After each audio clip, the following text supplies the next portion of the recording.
The forest had swallowed her whole. For 3 long days and nights, she moved through thorns, shadows, and cold winds that cut straight through her bones. Her bare feet left no tracks. Her breaths came shallow. The trees stood tall and indifferent, and the moon offered no comfort, only silence. She didn't know where she was going. She only knew where she couldn't stay. Behind her was something that hunted without mercy. In front of her was a land that had long since stopped welcoming strangers.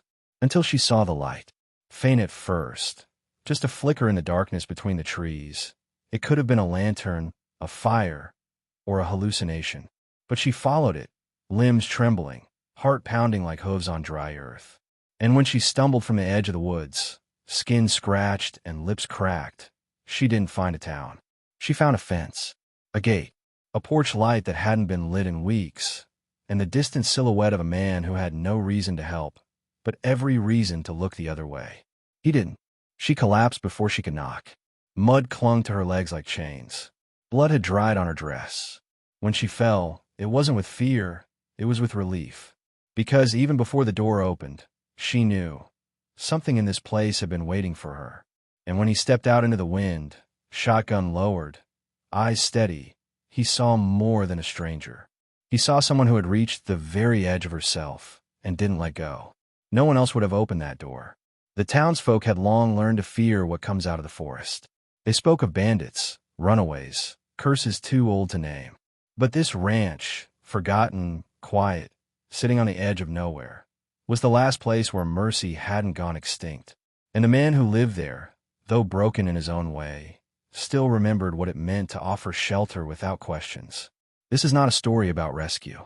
It's a story about reckoning, of two people who had every reason to turn away, and yet stood still, of a girl who fled something unspeakable, and a rancher who thought he had nothing left to give, until her knock, or rather, her fall, reminded him what it means to be human in a world that forgets far too easily.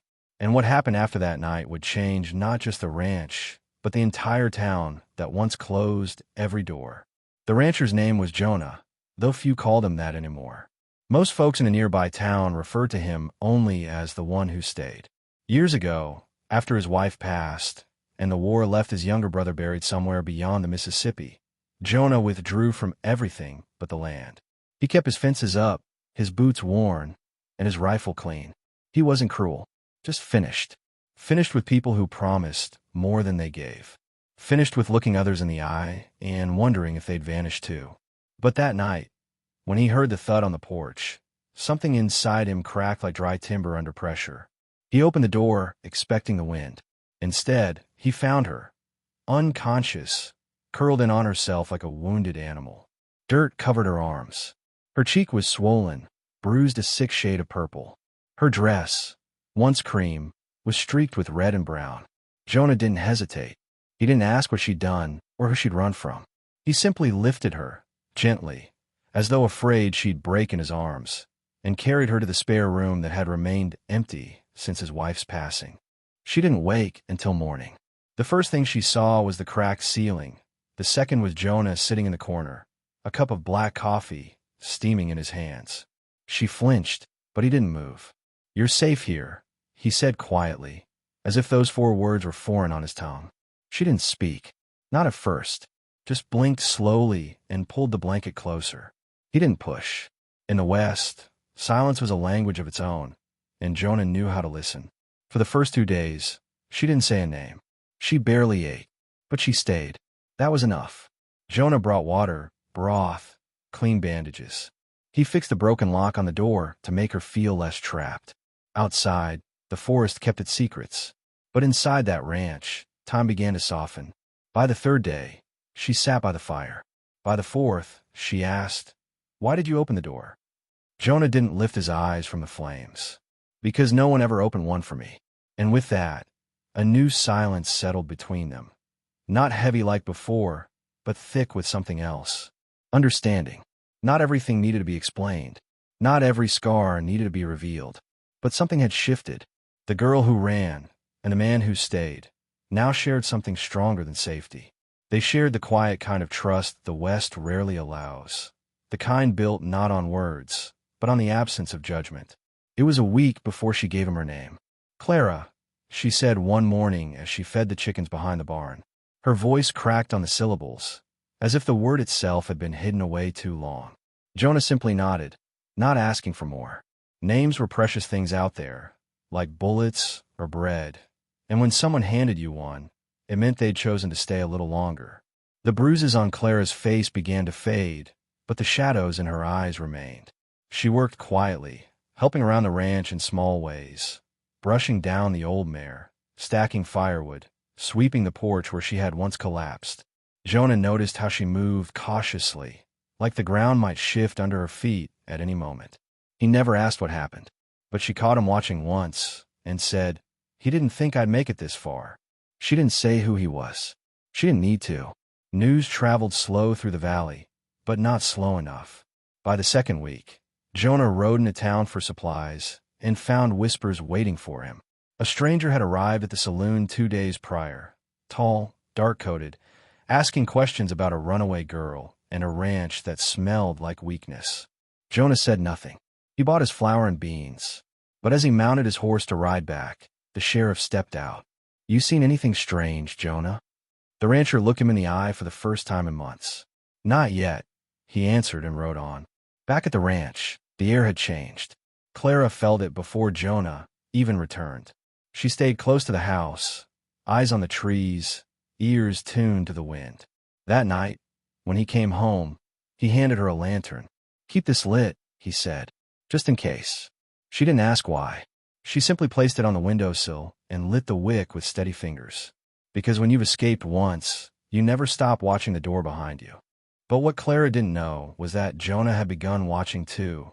Not out of fear, but out of something else. Resolve. He didn't care who was coming or what they wanted. This ranch had been silent for too long. Now it breathed again, and he wasn't going to let that light go out. Not for anyone. Not this time. The storm rolled in 2 days later, not with thunder, but with footsteps. Just after sundown, as the lantern flickered in the window, Clara heard boots crunch the gravel path leading to the porch. Her blood froze. Jonah was in the barn, mending a fence post under the glow of a dying lantern. She moved slow, quiet as dust, and peeked through the curtain. One man, wide shoulders, long coat, a brimmed hat shadowing his face. He stood still, staring at the door, like he'd been waiting a long time for it to open. She backed away, heart hammering, lungs too tight to breathe. But before the man could knock, the door swung open. Jonah stood there, tall, unmoved, a shotgun resting in the crook of his arm. "Evening," he said. The man tilted his head slightly. "Heard you had company." Jonah didn't answer. The two stood in the falling dark, silence stretching like a drawstring between them. "I'm not here for trouble," the stranger lied. "Just looking for someone. Girl. Brown hair. Favors her left leg." Jonah's grip tightened, but his voice stayed steady. "Ain't no girl here fitting that story." The man smiled, sharp and crooked. "I think you're the kind who helps strays. Always were." Jonah didn't flinch. "And you strike me as the kind who forgets this isn't your land." For a long moment, neither moved. Then, slowly, the man tipped his hat, took one step back, and turned into the dark. "Mighty cold out here," he muttered as he left. "Hope the girl's somewhere warm." Inside, Clara shook. She couldn't hear the words, but she saw enough. Jonah returned without a sound, hung his coat, and checked the windows. Then he found her in the corner of the kitchen, trying to make herself smaller. "He knows," she whispered. Jonah nodded. "But he doesn't matter." She looked at him, eyes wide. "You don't understand what he's capable of." He met her gaze, solid as stone. "No, Clara. You don't understand what I've been through to protect what's mine." That night, neither of them slept. Jonah kept to the porch, rifle across his lap, eyes fixed on the horizon. Clara paced inside, lantern in hand, watching every shadow like it might rise and swallow her whole. The ranch had become more than shelter. It was now the only line between her and the past. And while the wind howled through the trees, she couldn't shake the feeling that something terrible was coming. Jonah didn't speak much, but when he caught her eyes through the window, he nodded once. "You're not alone." In the morning, tracks were found near the barn. Not deep, just enough to let them know the man hadn't left. Jonah followed them to the creek, where they vanished into the thick brush. "He's watching," he said. Clara stood beside him, pale but firm. "He doesn't stop. He breaks people from the inside." Jonah said nothing at first. Then he glanced at her and said, "Not this time." It was more than a promise. It was a decision. As the sun dipped behind the hills, Clara stood by the fire, arms wrapped around herself. "I don't know why you're doing this," she whispered. Jonah poured 2 cups of coffee and handed her one. "Because once," he said, "I watched someone beg for help, and I didn't open the door. That's a weight I carry every day." She looked at him, not with pity, but with something deeper. Gratitude, laced with disbelief. "You didn't know me. You still don't." He nodded. "But I know what it's like to be left outside." That night, Jonah moved his chair inside, closer to the front door. Clara didn't protest. She sat nearby, wrapped in an old quilt, listening to the wind scratch at the windows. In the flickering glow of the fire, they looked like 2 strangers in the same storm. Except something had changed. They weren't strangers anymore. They were survivors drawn together not by choice, but by need. And in a world where kindness had grown rare, their alliance felt like a rebellion. Outside, the forest waited. So did the man in the coat. But inside that ranch, a different storm was building. Not of fear, but of conviction. Clara wasn't just being protected. She was being believed. And Jonah wasn't just defending his land. He was reclaiming his soul. In the Old West, that kind of stand wasn't made with words. It was made with silence, firelight, and the decision to stay when it would be easier to run. By the 5th morning, the ranch felt like it was holding its breath. Birds didn't sing. The livestock stayed close to the barn. Even the wind moved quieter, as if it too was waiting for something to break. Jonah walked the perimeter with a slow, deliberate pace, boots crunching over frost-kissed dirt. Clara followed from a distance, holding the lantern even in daylight. She didn't speak. She didn't need to. Both of them knew they were living inside borrowed time. Jonah began boarding the windows. Not for war, but for certainty. He was a man who'd once watched everything he loved burn. Not because he lacked strength, but because he'd waited too long to act. This time, he wouldn't wait. Clara helped him, steadying the boards, holding the nails, wiping sweat from her brow as if she'd lived on that land her whole life. "You don't have to do this," she murmured once. He looked at her and said, "That's exactly why I will." Around noon, the sheriff arrived. Word had reached town that someone dangerous was sniffing near the ridge. The sheriff didn't ask who. He simply glanced at Clara, then at Jonah, and said, "Need anything?" It wasn't law he offered. It was respect. Jonah shook his head. "We'll manage." The sheriff nodded. "I figured." Then he tipped his hat to Clara and left. No questions. No judgment. The way of the West, simple, quiet honor between those who've walked through fire. Clara stood in the doorway for a long time after the sheriff disappeared down the trail. "Why didn't you tell him?" Jonah shrugged. "Because this ain't his storm. It's mine." She stared at him, trying to read the weight behind his words. Then she asked something she hadn't dared until then. "What happened to the last person you opened the door for?" Jonah didn't answer right away. Then he whispered, "I didn't get there fast enough." And that was all he said. That night, the lantern in the window burned brighter than ever.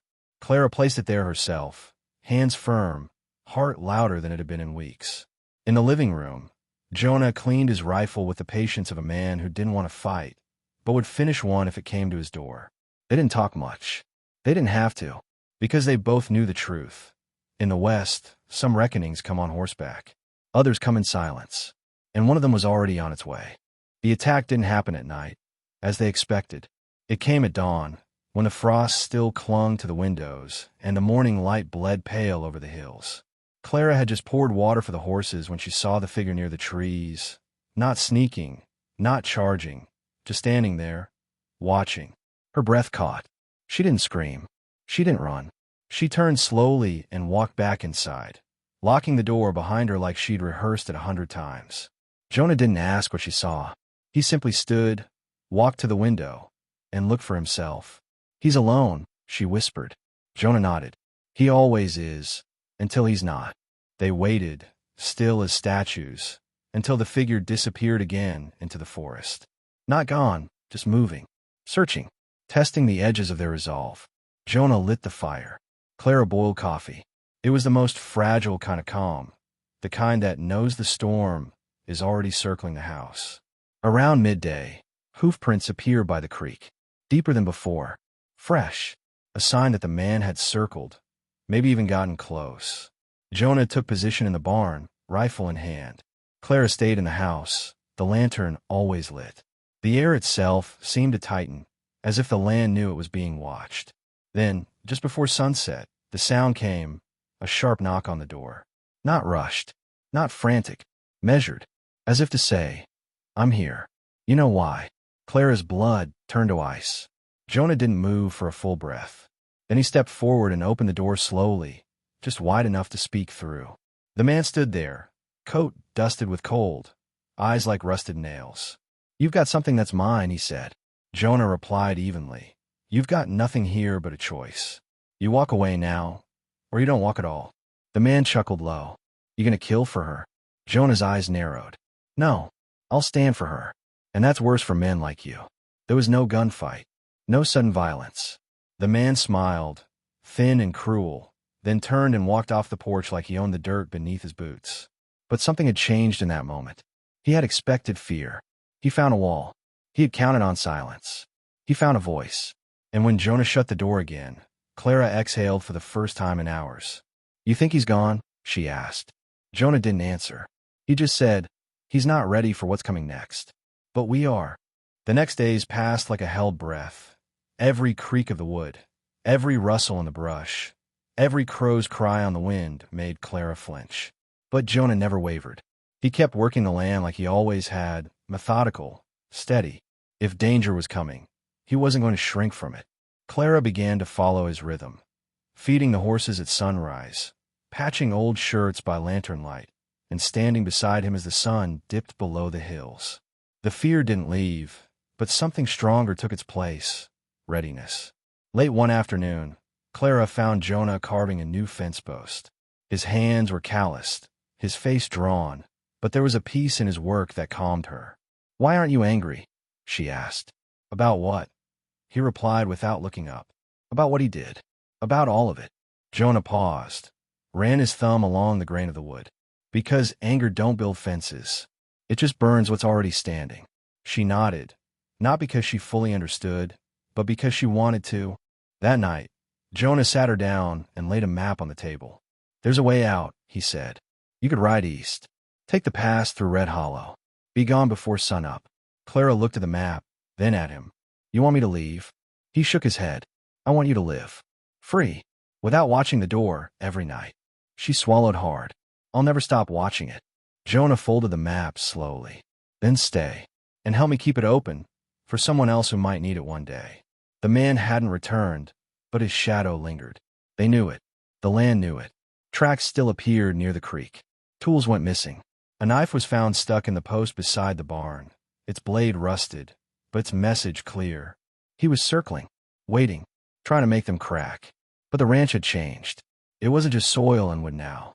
It was a line drawn between cruelty and courage. And both Jonah and Clara had decided they weren't crossing it backwards. One morning, as frost thawed under a pale sun, Clara stepped onto the porch with 2 mugs of coffee. She handed one to Jonah, her fingers no longer trembling. "I'm not afraid of him anymore," she said. "Not because he's gone, but because I'm not." Jonah looked at her, eyes softer than she'd ever seen. "That's what standing does," he said. "It teaches the world you're not dirt to be buried. You're stone to be reckoned with." And together, in that quiet stillness, they waited, not in fear, but in defiance. Because whatever came next, they'd face it side by side. By the second full moon, spring began to bloom across the valley. Wildflowers pushed through the hard soil, and the creek that once whispered threat now sang with meltwater and renewal. The man hadn't returned, but Jonah still checked the tree line every morning. Not out of fear, but habit. Clara planted a small garden near the porch. "He tried to destroy me," she said one day, kneeling in the dirt. "So I'll grow something instead." And from the earth, something gentle began to rise. One evening, a letter arrived. No postmark, no name, just a folded sheet left beneath a stone at the gate. Jonah opened it at sunset. Clara read it by firelight. "You're lucky I showed mercy. It read. Next time I won't knock. There was no signature, just a smear of dirt across the paper. Clara said nothing. She simply crumpled it and dropped it into the fire. Jonah didn't protest. Some messages are better turned to ash. The next morning, they built a second gate, stronger, taller, carved with the initials CJ, not for Jonah, not for Clara, but for the choice they'd made together. A choice to remain, to protect, not just themselves, but the land that gave them a second chance. The gate wasn't just wood. It was declaration. We are not running. That week, Jonah rode into town. Not to hide, to be seen. He bought nails, seed, and 2 bolts of new fabric. When the townspeople asked about the girl, he simply said, "She's not running anymore." No one questioned him. Some nodded. One man offered to bring lumber for the barn roof. It was quiet solidarity, the kind the West is known for. Not praise, not promises, just presence. When Jonah returned, Clara was waiting at the porch with a smile that came easier now.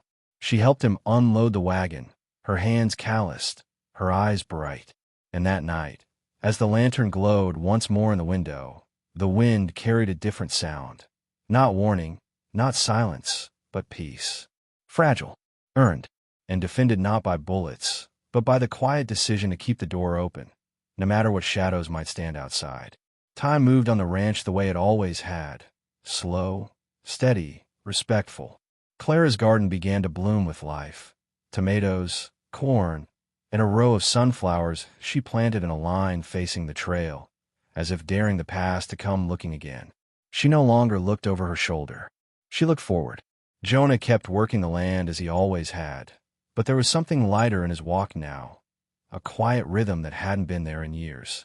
It wasn't joy, not exactly. It was purpose. And purpose, in the Old West, was as rare as rain in August. One afternoon, a rider came down the trail. But this time, it wasn't trouble. It was a girl. Young, maybe 16, with tired eyes and a satchel slung over her shoulder. She asked if she could fill her canteen at the well. Clara led her to it, without question. Jonah stood near the porch, watching with quiet eyes. When the girl asked what the place was called, Clara answered softly, "It doesn't have a name, but it has a door that stays open." The girl left that night, but not before thanking them both. As she rode off, Clara turned to Jonah and said, "That was me. Once."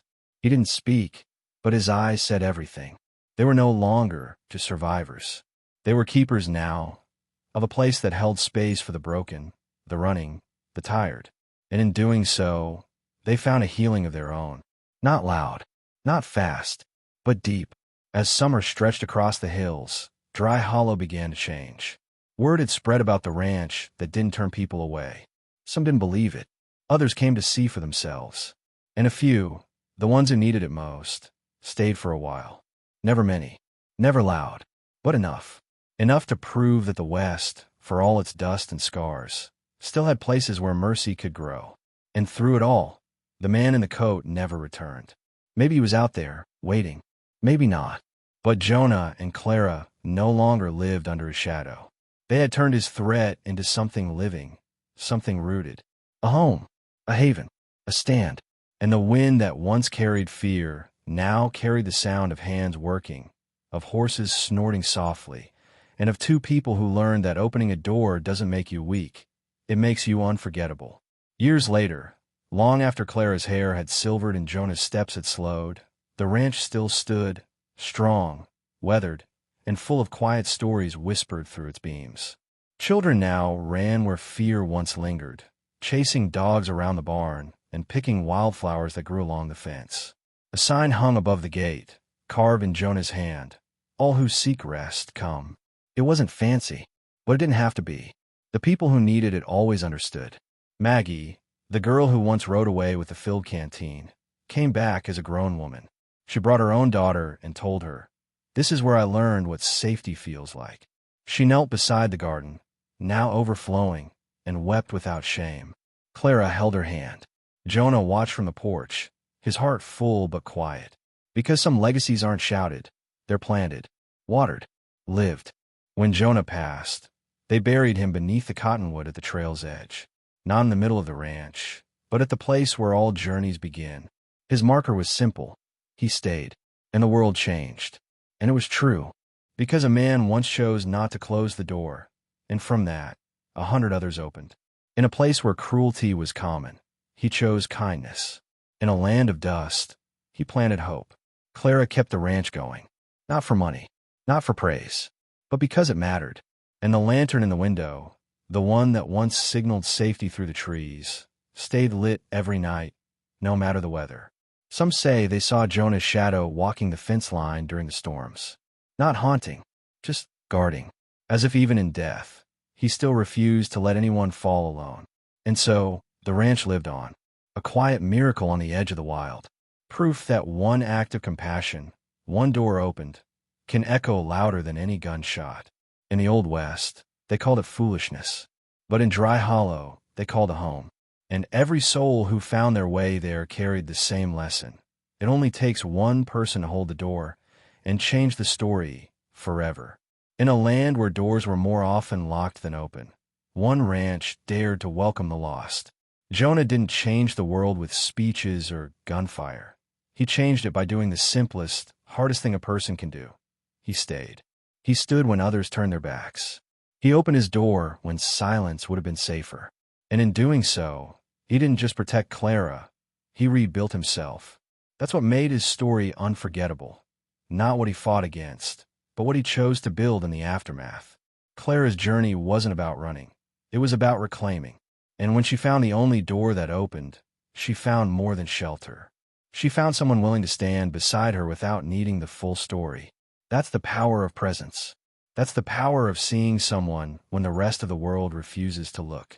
Because sometimes the greatest rescue isn't being pulled from the fire. It's hearing someone say, "You don't have to run anymore." The ranch became more than a place. It became a message carved into the land. No matter who you are, or what you carry, you matter. And maybe that's what we've forgotten in today's world. That mercy doesn't need permission. That kindness doesn't ask for credentials. That one door, left open at the right moment, can rewrite everything for someone teetering at the edge. The West was known for harshness, but it's the soft moments, the quiet stands, that echo the longest. So ask yourself, are you holding the door, or are you looking the other way? Because the world isn't waiting for more heroes with loud voices. It's waiting for more people like Jonah. People who stay. People who see. People who understand that sometimes just being there is what changes a life. And when you offer that light, that welcome, you might not just save someone else, you might save a part of yourself too. If this story struck a chord in you, don't let it end here. Subscribe for more true-hearted tales that remind us of the strength in stillness and the beauty in choosing to care. Leave a like if Jonah's quiet courage moved you, and share in the comments. Who opened the door for you? Or better yet, who are you willing to open it for now?